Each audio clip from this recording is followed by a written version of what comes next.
We thought it was time for the top 5 list. What are the top 5 things brands should do to better prepare for their investment review?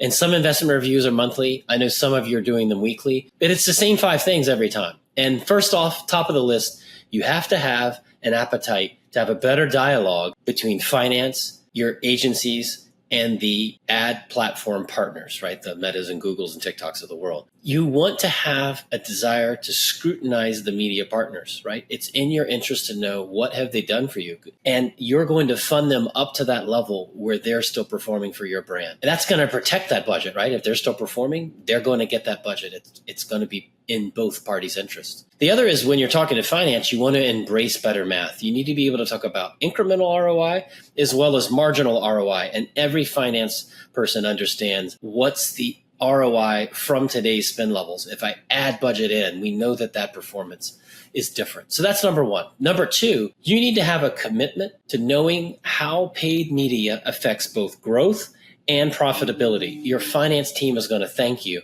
if you can say, here's how much top line growth I can deliver, and this is what it's going to do in terms of profitability as I spend deeper into an ad platform. Number 3, you need to embrace budget fluidity across your media channels. You need to be able to take away from a channel that's not performing anymore the way that it was potentially in the prior period and move it over to a channel where you're leaving money on the table. And you need to have an organization that embraces that fluidity. Number 4, a continuous improvement mindset, knowing that what worked for you last month is not going to pay off this month. You need to be willing to retest, run new experiments, get new data points from your mix model and know where to place the new bets. You need to know that what the model's seeing in terms of data can be augmented with a fresher experiment.